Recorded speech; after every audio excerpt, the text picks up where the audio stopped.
নমস্কার বন্ধুরা, আমি সোমা গোপালের হেসেলে আপনাদের সবাইকে স্বাগত। আজকে একটা দুর্দান্ত স্বাদের ডালের রেসিপি আপনাদের সাথে শেয়ার করব। শুনতে খুব সিম্পল মনে হলেও ডালের টেস্টটা কিন্তু অসাধারণ হয়, আর এর সাথে ভাত রুটি যাই খাবেন খেতে অসাধারণ লাগবে। সেটা একবার ট্রাই করলেই বুঝতে পারবেন। তাই চলুন সময় নষ্ট না করে রান্নাটা করে ফেলি। আজকে আমি একদম ভিন্ন স্বাদের দারুণ টেস্টি একটা ডালের রেসিপি আপনাদের সাথে শেয়ার করব। সেজন্য প্রথমেই কড়াইটা ওভেনের উপর বসিয়ে গরম করে নিয়েছি। এর মধ্যে প্রথমেই দিয়ে দিচ্ছি হাফ বাটি পরিমাণ মুগ ডাল। এবার ফ্লেমটাকে একদম কমে রেখে এই ডালটাকে ড্রাই রোস্ট করে নেব। 2-3 মিনিট সময় নিয়ে মুগ ডালটা ড্রাই রোস্ট করে নিয়েছি। এবার গ্যাসটা বন্ধ করে দিলাম আর ডালটাকে নামিয়ে নিয়ে ভালো করে ধুয়ে নিচ্ছি, আর তারপর এটাকে জলে ভিজিয়ে রেখে নেক্সট স্টেপের দিকে এগোচ্ছি।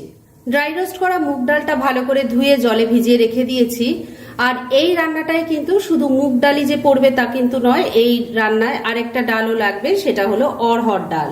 আমি এখানে সম পরিমাণ মুগ ডাল আর অড়হর ডাল নিয়েছি, আর এই ডালটা আধ ঘন্টা জলে ভেজানো ছিল। এবার ডালটাকে সেদ্ধ করে নেব, সেজন্য প্রেসার কুকারের মধ্যে অল্প জল দিয়ে গরম করে নিয়েছি। এর মধ্যে এবার ডালটা দিয়ে দিচ্ছি। এর মধ্যে এবার অল্প নুন দিয়ে দিলাম, অল্প হলুদের গুঁড়ো দিয়ে দিলাম, অল্প একটু তেল দিয়ে দিচ্ছি। এই তেলটা দিলে প্রেসার কুকার থেকে উপছে ডালটা বাইরে বেরোবে না, আর প্রেসার কুকারটাও নোংরা হবে না। এর সাথে দিয়ে দিচ্ছি 2টো কাঁচা লঙ্কা। এবার লিডটা লাগিয়ে দিচ্ছি। মিডিয়াম ফ্লেমে রেখে 2টো হুইসেল পড়লেই ডালটা 80% মতো সেদ্ধ হয়ে যাবে। আর তারপর প্রেসার কুকারের পুরো প্রেসারটা বেরিয়ে গেলে আমি নেক্সট স্টেপের দিকে এগোবো। প্রেসার কুকারে 2টো হুইসেল পড়ার পর আমি প্রেসার কুকারের গ্যাসটা বন্ধ করে দিয়েছিলাম, আর তারপর প্রেসারটা বেরিয়ে যাওয়ার পর লিডটা খুলে নিয়েছি। অড়হর ডালটা কিন্তু এখন সেদ্ধ হয়েছে, তবে ফুল কিন্তু সেদ্ধ হয়নি, মানে 80% মতো কুক করে নিয়েছি। এবার ড্রাই রোস্ট করে রাখা মুগ ডালটা ভালো করে ধুয়ে জলে ভিজিয়ে রেখেছিলাম, সেটা এর মধ্যে দিয়ে দিচ্ছি। আপনারা চাইলে আলাদা আলাদা করেও করে নিতে পারেন, তবে একসাথে দিলেও কোনো অসুবিধা নেই। মুগ ডালটা পুরো দিয়ে দিয়েছি। এবার এর মধ্যে অল্প একটু গরম জল দিয়ে দিলাম, গ্যাসটা আবার জ্বালিয়ে দিলাম। এবার মিডিয়াম ফ্লেমে রেখে লিডটা লাগিয়ে দিচ্ছি। ডালটাকে এবার ভালো করে সেদ্ধ করে নেব। 3 থেকে 4টে হুইসেল পড়লেই কিন্তু 2টো ডালই খুব ভালো মতো সেদ্ধ হয়ে যাবে। তাহলে এদিকে ডাল সেদ্ধ হোক, আর এই সময়ের মধ্যে চলুন এই রান্নার অন্যান্য আনুষঙ্গিক কাজগুলো সেরে ফেলি। ডালটা ওদিকে সেদ্ধ হতে হতে এই রান্নার জন্য আরেকটা কাজ সেরে নিচ্ছি। সেজন্য আমি একটা প্লেটের মধ্যে এখানে ছানা নিয়ে নিয়েছি। আমি হাফ লিটার দুধ থেকে ছানা কেটে নিয়েছি। এবার এর মধ্যে দিয়ে দিচ্ছি সামান্য একটু গরম মশলার গুঁড়ো, স্বাদ মতো নুন দিয়ে দিলাম, অল্প একটু চিনি দিয়ে দিলাম, দিয়ে দিচ্ছি হাফ চামচ আদা কাঁচা লঙ্কা বাটা। এবার সবকিছু খুব ভালো করে মিশিয়ে নিয়ে ছানাটাকে খুব মসৃণভাবে মেখে নিচ্ছি। বন্ধুরা, আপনারা আমার রেসিপি দেখার সাথে সাথে আমার ফেসবুক পেজ গোপালের হেসেল, তাতেও ভিজিট করতে পারেন। ডেসক্রিপশন বক্সে লিংক দেওয়া আছে। ছানাটা দেখুন খুব ভালো করে মেখে নিয়েছি। এবার এর থেকে আমি বল তৈরি করে নিচ্ছি। ছানার কোপ্তা যেমন আমরা করি, ঠিক সেইভাবে চেপে চেপে হাতে বল বানিয়ে নিচ্ছি।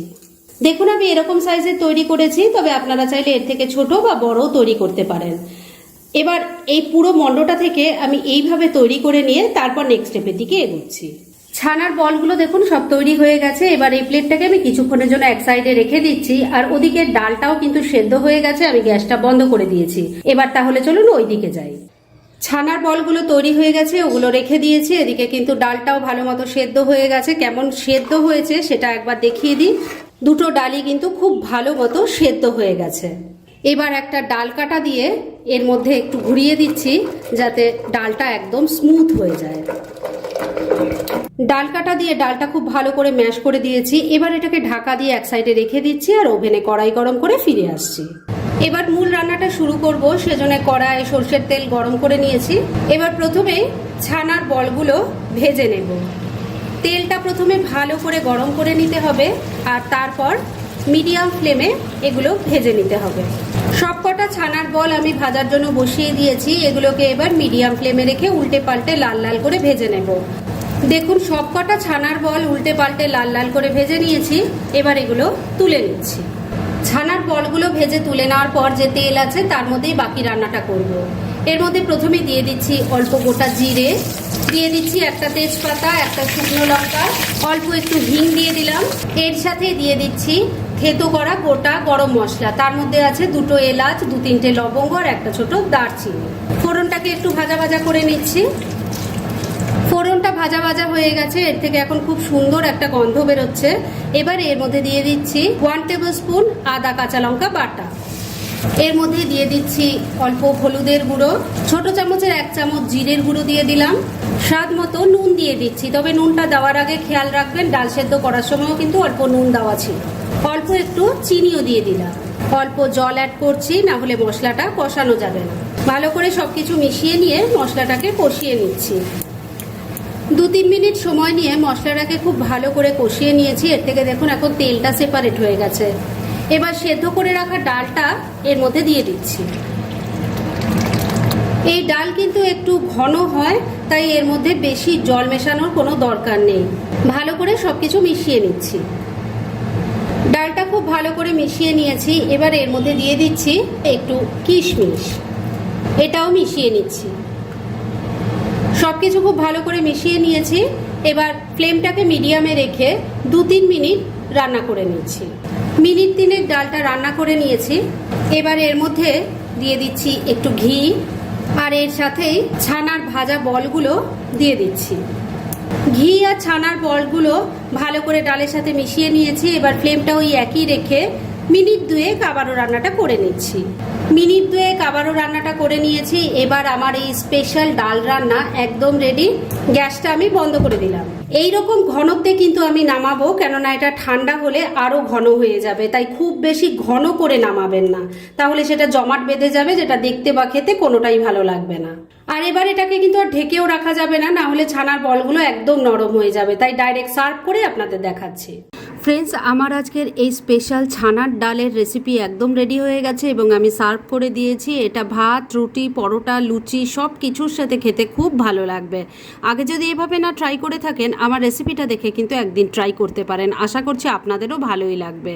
আর এরকম ধরনের অনেক ভালো ভালো নিরামিষ রান্নার রেসিপি আপনারা গোপালের হেসেল সার্চ করলেই পেয়ে যাবেন, যার মধ্যে থেকে কিছু কিছু আমি সাজেস্টেড বক্সেও দিয়ে দেবো, সেখান থেকেও আপনারা দেখে নিতে পারেন। তাই গোপালের হেসেল অবশ্যই ভিজিট করুন। আর আপনারা কেমন ধরনের রেসিপি চাইছেন সেটাও কিন্তু আমাকে জানাতে পারেন। আমি চেষ্টা করব সেই সব রেসিপিগুলো আপনাদের সাথে শেয়ার করার। আর আমার আজকের এই রেসিপি যদি আপনাদের ভালো লাগে আর ইউজফুল বলে মনে হয়, তাহলে যারা এখনও আমার চ্যানেলটাকে সাবস্ক্রাইব করেননি তারা প্লিজ সাবস্ক্রাইব করুন। তাহলে আজকের মতো এখানেই শেষ করছি।